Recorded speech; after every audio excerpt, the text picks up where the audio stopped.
Oh, you're wearing a blue shirt now. Does that mean you can't see my body? Yeah, you ever see the last video? Yeah, you'll be a floating head. It'll just say bear complex. First video I don't have a tank on, dude. That's kind of like my thing now in these videos. It's freaking bro tank. No, everyone was making fun of your Red Wings, actually. What? Yeah, dude, everyone was making fun of your Red Wings. That's ridiculous. And we are off. And racing. So first of all, let's talk about the fact that everyone knows you're a Red Wings fan, and they want to make fun of you. Yeah, why is that? I mean, come on, guys. Is that a hockey team? It's a hockey team. In fact, what Jake even has to ask, you should make fun of that. Also, you were wearing a blue shirt. I was wearing a blue shirt, so I'm not gonna. And now we can see through you. And now you can't. Zip it up. All right, Jake. What was your workout that I wrote? All right, so this workout we did last night. We did a 11-minute time cap. We had this is Olivia going first, right? So Olivia's gonna go first, and then I'm gonna follow suit right behind her. So first thing I'll tell you what she's doing. She's doing 11-minute time cap of a 400-meter row, 8 bar muscle ups. It was supposed to be 12 for me, but I had her do 8. I figured it's a good percent. Yeah, I figured she could do 8 in 2 sets. Yeah. Like I wasn't gonna give her 1 set, because then if I gave her 4, she'd finish so quick. Yeah. 8 bar muscle ups, an 800-meter bike instead of an 1,000-meter bike, and then 8 deficit handstand push-ups. You can kip them. Mine was at 10 inches, and hers, I lowered it half. I went down to 5. It's very good. Yeah. So, again, something probably 2 set or 1, for the most part. And it was 2 rounds. Yeah, 2 rounds. Yeah, sorry. 2 rounds. So something she can at least do in 2 sets, probably, or close to.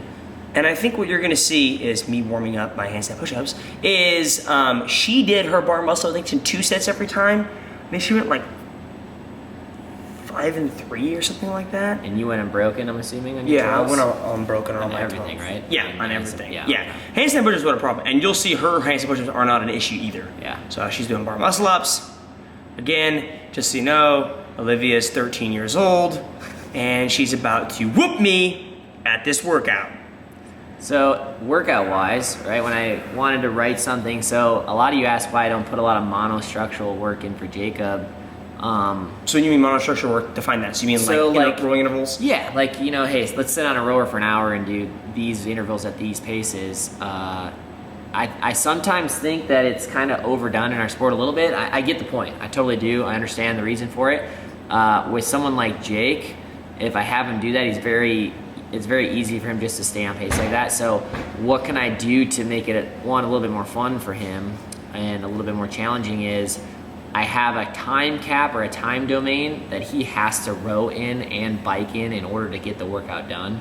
Yeah. So it puts an emphasis on him keeping paces. So like for me, I wanted him to keep at least a 1:45 pace, if not under. I knew his first round would probably be a little bit faster. Maybe his second round would be a little bit slower just based on how he was feeling. But now I have him having to row at that pace, having to bike at that pace, and then throw in some little gymnastic stuff that he's already pretty good at, but it just adds a little bit to the workout, gives a little flair, and he still gets 4 different intervals in on, 2 on each. So when we wrote this workout down, I told her it was 11-minute time cap. I think her and I discussed the fact, I made her do the math. Now I wanted him to finish the workout, so I actually originally had it at 10 minutes, which he would have beat anyways, but then I was like, I'll give him an extra minute. I'll be a nice guy. Please, Master, give me another minute.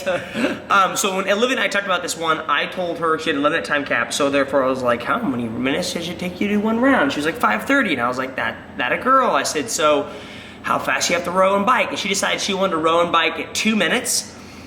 2 minutes each. That therefore gave her 45 seconds for each of the other movements. So 45 seconds to do bar muscle ups and 45 seconds to do strict handstand push-ups. And I think if you go back and actually watch the timestamp, I think she finished her row and her first set of bar muscle ups at right at 2:45, which is 2 minutes to row and then 45 seconds to do bar muscle ups.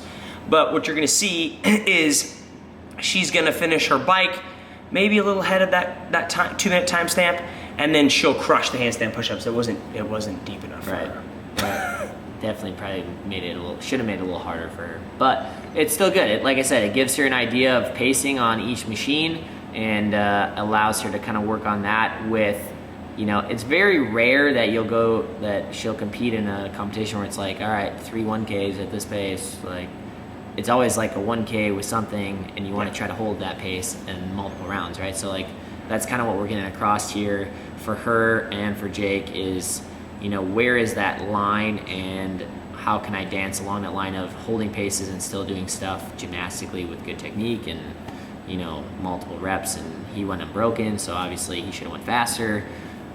Yeah, stuff like that. I think it's funny because she'll be competing in Wadapalooza in like 15 days, I think it is. Yeah, 15 days, I think. And I don't think in her division, which is what, 13 to 15? 13 to 15, I think, yeah. 13 to 15? Yeah, it has to be because she's 13. Yeah. I don't think they will have them do deficit handstand push-ups. No. Or that many bar muscle-ups. No. No. She's training to show up and she's going to show up and just be like, what the heck, we're doing regular handstand push-ups? Yeah. Meanwhile, we're having to do strict handstand push-ups last night or 2 nights ago. I have to make it hard for her because otherwise she just kills everything. Runs through us and makes us look terrible. Yeah. But yeah, so, well, you can see she's already on the row and she's I think she's still ahead of pace, so she's doing fine. I would like to have seen her split. I didn't actually see her row split from this one to the next one, but... So she finished the first round in 4 minutes and 44 seconds. Okay. So, which I know what time she ends at. I believe she ends at like 9:07 or 9:08. So it's really close. Like, so she actually smokes the second she actually picks up pace in the second round. Okay. Yeah. Which is probably more like her because then she complains about the first round and then goes faster. So it's all good.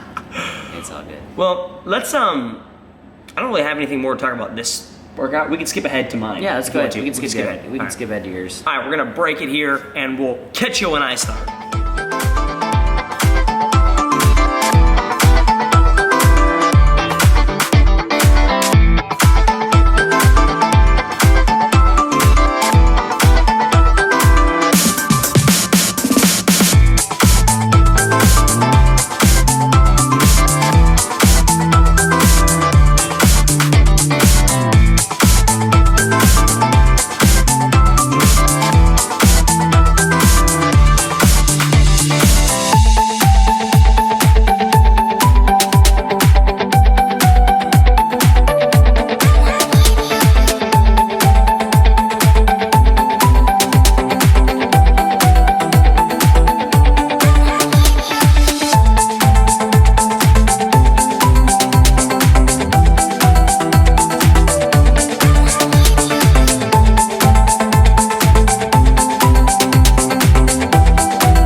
All right, we are off in 3, 2, 1, and we're going. All right, I'm gonna keep an eye on this row split, and we're gonna see. I wasn't there last night, so I gotta make sure he's on point of what we're trying to get across. I think I rode a 142. Okay, all right, which was right about where I was hoping he was gonna be. So I would have been way more impressed if he was in the 139s, 138s. Yeah, I would have rode a 138, and then I'd have sat there for 10 seconds before I grabbed it and did the bar muscle ups. I think I rode a 142. I did my bar muscle ups unbroken. I think. Would you call yourself a better biker or a better rower? So that would come into play on this as well. So if you're not a good rower, right? Like if you're someone that just, for whatever reason, you just have a hard time in the row, but you might get on the bike and crush the bike, that would come into play in this as well, right? So. That's a good question. Or would you consider them pretty equal? I think if I look at this workout, the hardest monostructural piece was the second row. Sure. Because the third bike, the second bike, you were like, I'm getting off and doing handstand push-ups. Like, I don't need to save myself for anything. Right. Like, I'm done. There's no shoulders on the bike. It's just a matter of, can I do handstand push-ups with my heart rate a little bit jacked up? Jacked up, and the fact of, well, my legs cramp when I'm kipping. My strict. My quads just seize. Ah! I'm gonna need to do some strict. All right, so obviously I'm gonna probably roll 139. Well, yeah, that's probably not. Probably not. Probably not. Had I been there and done this workout, I probably would have rode a 132. Oh, 140? That's respectable. That's respectable? Respectable. I'm saving myself. Okay, when I wear grips, most of you don't know, I don't like to have my grips on when I row because I'm gonna sweat on them. And so I'm actually right now flipping them back onto my hands. And yes, it is a good solid waste of like 10 seconds. That was 15 seconds transition time. But at the same time, would I have really just, if my grips were on, would I have immediately got off and grabbed the bar? The purpose of my grips being off is one, I don't want to sweat on them. Two, because I haven't flipped it around, so then I flip it to the front side and I chalk my hand, I chalk the inside of the grip, and then I chalk the outside of the grip, then I go. Because I want to make sure like my hand's going to grip that bar and I'm not going to come off. Yeah. Did you chalk after the second row? Or did you just go for a man status, no chalk, just up? No, I chalked after the second row. You probably chalked on the bike right now. Oh yeah, look at the chalk on the bike right now. No, there's no chalk on the bike. Okay, just making sure. I think I did chalk before I started my first set of handstand push-ups. Oh my gosh. I just wanted to make sure I wasn't slipping on the plates, I just want to make sure. Now they were supposed to be parallettes, and we forgot the parallettes in the gym, so we had to go with the next level. So did that play a factor into it? Yeah, so the parallettes we own are 14 inches. Right now we're doing a 10-inch deficit handstand push-up. So if I do 14 inches, yes. Slow you down. Yeah, it would have slowed me down. Would you have broken it? Not the first set. Second set? Maybe. Probably like 5 and 3. Or maybe like, if I was really gassed, I probably would have gone like 3, 3, 2. Now this is a workout too that I can modify down the road, and now that I know what he's capable of doing and what time he's capable of doing it, I can keep the same time cap and I can make the other movements more aggressive. So like what, like a 1,200 meter bike and a 600 meter row? No, I can keep the row and the bike the same, but I can make the gymnastic reps, I can make them go up, or I can make the gymnastic movement be harder. Like I think ring muscle-ups would have been harder than bar muscle-ups. Oh yeah, for sure. Right? Yeah. And 12 of those would have been way different than 12 bar muscle-ups as far as time that it takes you to do that, and just the skill level, that kind of thing. Like I could have done the first set and broken at 12, but then I came back from the second set and I probably went 6 and 6, or I probably went 7 and 5. And maybe I keep or maybe I lower the deficit a little bit and make them do strict handstand push-ups. That'd blow me up. That would have been different as well. So you can play with these and just kind of see, that, like we talked about, that line of, hey, can I still keep my same row and now increase the skill? Or can I, go faster with a different skill, like whatever that case may be. So there it is, chalk and the handstand. Hey, you never know. You just want to make sure that you're always chalked and always capable of doing whatever you need to do. Man, those sure do look good. They do look pretty nice. They looked a lot better than Olivia's handstand push-ups. I mean, yeah. My feet are pretty wide. Your feet are... And I look like I'm going like this. You always have just the one leg that just shoots weight out to wonky leg, the man. right leg just shoots way out. All right, so first round is in 4 minutes and 45 seconds. So if I multiply that by 2, I've got a 9 minute and 30 second finish time. And what did you finish? 9:28, I think. I think I finished in 9:27 or 9:28. So you were pretty much. So I was like 20 seconds behind Liv, and so we actually talked about it, like, where did I slow down compared to Olivia? I mean, honestly, if you look at it, like, she broke her bar muscle ups, but I had to do 4 more, so I'm not sure how that played into her rest time. I think her handstand pushes are faster than mine, and I don't know. I think she might have like biked a road harder than I did. Well, comparatively to how much she had to do. And yeah, the distance makes a difference too, for sure. I wasn't sure how to really scale that. I was just like, let's just go 400 and 800. So you were 4:45, right? 4:45. So if I row at a 2-minute, that puts me at 6:45. So if I row at a 1:45, that puts me at a 6:30. Okay. So So your 2 rounds were pretty close to each other. Like, that's pretty solid.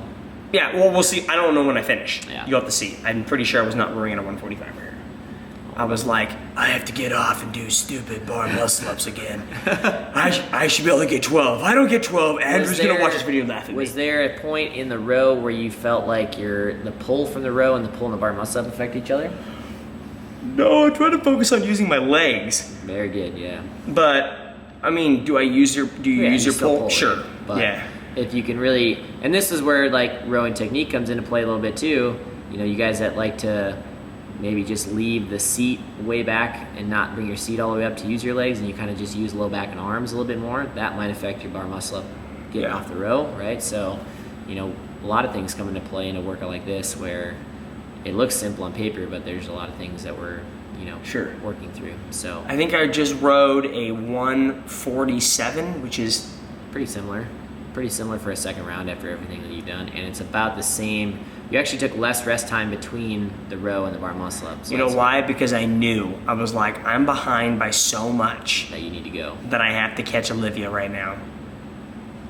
Man, those bar muscle ups are smooth. Just so smooth. Just broken bodies all over the place. Bent legs, but you know what? We don't care. We're just getting it. Just getting it. I'm just thinking, I'm almost done. Is this game pace right here? Is this game pace? This is as fast as I can go. Oof, there we go. So now you know the grips are done, take them off, don't need them. And now 7:24, we start the bike. We'll find out how close. I think I 7:24. Yeah. So 9:24 is 2 minutes. So 15 at 9:09 would be a 1:45. I think I'll get off at like a 9:07 or a 9:08. I don't remember. You have to watch it. Okay. I don't recall. I haven't watched this yet. This is the first time I've watched it. I mean, I don't count my reps. I probably did like 10 bar muscle ups and like 12 handstand push-ups. Yeah. Now let's talk about if you don't have a bike erg. So a lot of people do not have a bike erg. You can do an assault bike, right? Which you would then have to modify based on cows. Like I like using cows on the bike just because it's kind of hard to switch over to the distance on it. So I don't even know how meters compare on the bike erg to an air assault bike. I don't think it's the same. Yeah. You could sub in a ski. It's not, I mean, it's going to be a little bit more taxing because now you're using triceps on the extension of the ski and then having to do the handstand push-ups, so now it's a different type of workout. Yeah. But at least the meters would be pretty comparable. You would just go down to 500 meters, not 1,000, like Jake's doing on the bike, just obviously because it's per 1,000 on the bike.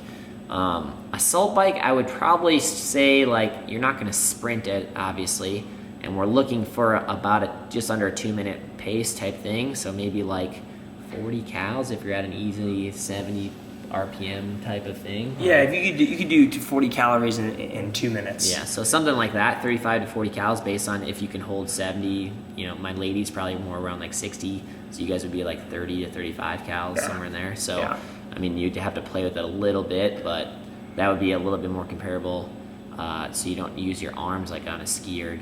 You could do back-to-back rows too. I mean, that would be 4 row intervals. So you guys would like to get more structure. I mean, that would be hard. That'd be a different workout in itself. But if you guys wanted to get more rowing work in, there's 4 rowing intervals right there that you're going to have to hold a pace at, right, in order to finish. So 9:26. 9:26. Boom. Nice job, man. Dude, I was tired. I gassed it on that. I felt like watching myself. I'm like, man, you're going slow on that bike. But on that bike, I was like, man, I'm going so fast right now. I'm like freaking just getting it on this bike. So post-workout thoughts. What's your takeaway? Takeaway is, I think I biked as good as I could bike. I think the second row is slow, and honestly, like, you can't transition that much faster. Maybe, like, just keep your grips on for the bar muscle ups, but, like, I like the chalk that way. Sure. And the thing that matters, if you fail. Maybe not chalk for the first bar muscle up and have it chalked on there, and then you would save a little time there, but then your second one you would chalk just to, Sure. But that would be, like, the only thing I would say that you could probably save time on. Let's talk about your bike. Like, people are always probably wondering where you like to put your bikes at. Oh, yeah, so my back seat's set at 12. My front handles are at a 21 or a 22, and my damper setting's at a 5. 5.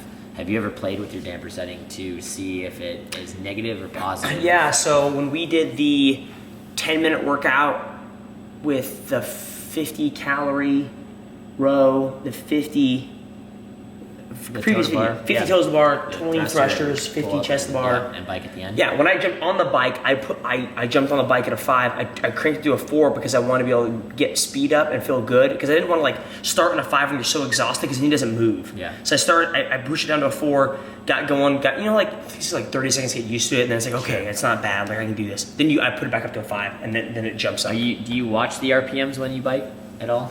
Are you no? No. So, like, I use it in class quite a bit, like keeping RPMs like close to 80 to so is something I tell my class people that are trying to, like, get it going, and not a bad number to try to shoot for. But yeah, so that's, people are always interested in what he bikes at. What do you row at? 7? A 7. Yeah, with my foot handles in a 4, or if I'm sharing foot handles with you, it's a 3. More like a 2. My little My little baby feet, little baby feet. I don't even use the straps though, so it's okay. Yeah. All right, cool. Well, I think that's all we got. That's it, man. Yeah. Until next time, the next workout, which will be Mid-Atlantic CrossFit Challenge Qualifier Championship CrossFit number 1. how fast can you do that 100 cal, bro? I'm gonna go first. I'm gonna go first with the trendsetter, so that if he beats me, I can be like, "Well, you saw Is it my with a time." 20-pound wall ball or 30? 20. Ooh, 30 would be a deal breaker. 30 would put you in the That dirt, second dude. 75 would be something. Yeah, I don't think the second set of 5 is gonna be a second set of 75 is gonna be that bad. But 20. With a 30. Now, if the first set was a 20 and the second set was a 30, now you're working on a workout. That would be interesting. That would be interesting. Get it. All right, see you guys. See you guys.